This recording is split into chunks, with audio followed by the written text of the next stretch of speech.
welcome to Raw with Rasha. I am so excited for my next guest, Councilman Herb Wesson from the 10th District in the city of Los Angeles. He has been serving the city for many, many years. He was with the California State Assembly from 1998 to 2004, and he was the second African American to be elected Speaker of the California Assembly. And he has now been with LA City Council since 2005, representing the 10th District. Councilman, thank you so much for taking time out of your busy schedule. I just gave a quick rundown of how long you've been with the city government and even before Yes. California State Assembly. What was that defining moment for you that inspired you to go into politics? Well, it happened when I was a senior in college. There was a young congressman newly elected from the state of California named Ron Dellums. He came to my school, inspired me, and within 10 minutes of listening to him talk about civil rights and human rights and partnerships, that's when I knew exactly what I wanted to be and do in my life, which was to work with people and be a public servant. So that happened in my senior year around April of May. And that's when my life changed. Wow, you have been changing other people's lives. I didn't realize it that you just knew at that time. And I've been working with you for years now. Yes. I love seeing that you're very involved with community. Given this current time that we are in and everything that you have, experienced and seen, how do you suggest that we start with changing the terms from us and them to we? How do we change that narrative? Well, I can remember when I was first elected to be Speaker of the House in the state of California. And when you're elected, you have to give a speech. And on that day, I indicated that it's not about me, it's about we. And I think that that's what the dream is where it relates to the United States of America. And I think once we get to a point where we recognize that everyone has a right to exist, everyone has a right to thrive, that everyone has a right to pursue their dreams, that we then begin to realize that America dream.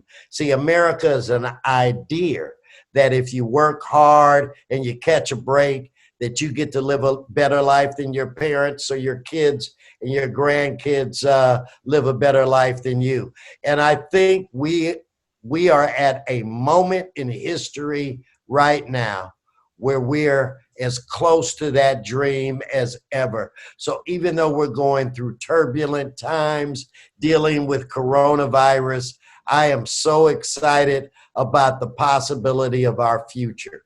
The moment is now, and I'm not going to miss this moment. No, I'm with you on that. The moment is now, and we have to have change made now. I don't think we can move back from that. And speaking of changes, as an Angelino, and I ask you this because there's been so much conversation I've had with people, for those of us living in LA City, when we terms, cutting the budget of $150 million from the LAPD. Councilman, could you explain in simple terms, what exactly does that mean? Does that mean money is going to be allocated? What do these cuts reflect? Well, basically, I would say governments from California to New York, Florida to Washington State are struggling right now, in particular because of, I lost her. I can see you. Oh. I can hear you. Okay, well, I'm so sorry to your audience. No, I lost you and I panicked. Where is she at? But anyway, what I was saying, every government's budget is kind of like blown to crap right now. So when you're looking at reductions, you have to look at them in a fair way where every department has to take a haircut, which I need, by the way. We all do. The police department is no different. The key is in cutting areas that do not adversely affect the service that they provide to the city of Los Angeles. So as we go through these very difficult times, it's about fairness, It's about everybody tightening their belt, and it's about everybody working together. So the cuts to the police department, I just think where it relates to the question of fairness, need to occur.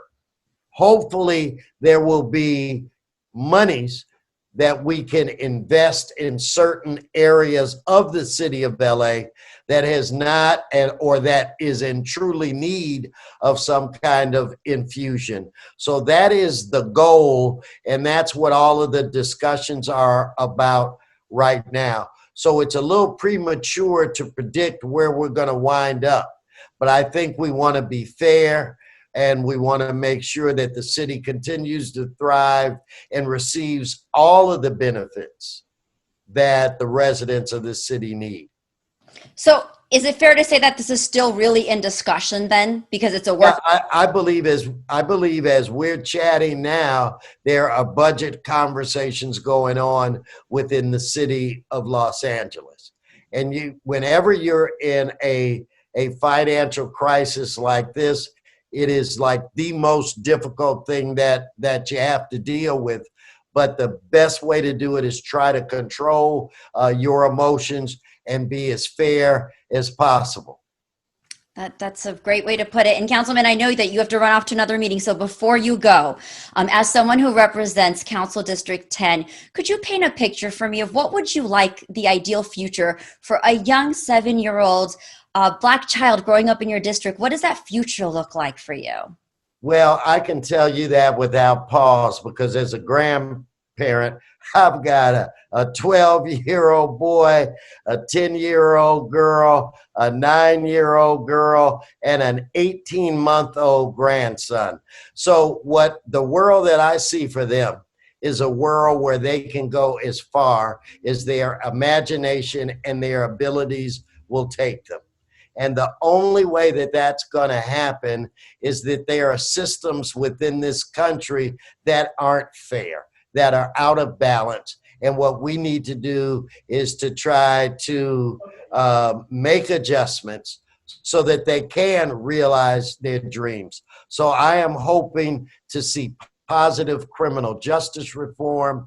When you look at what's going on with the coronavirus, I'm hopeful that you'll see health reform, and then also reform in our employment and in economy. If we can make those adjustments, I truly believe that their life could be a little bit better than their grandfathers. Well, thank you for sharing that. Do you think we can make those adjustments? They will be made in the upcoming years? Yes, I do. We just have to stay focused, work together, all of us, and we'll get it done. Thank you. Councilman, thank you so much for taking a few minutes to talk to me. It's always a pleasure to see you and share some inspiring words. And thank you for the work you've been doing.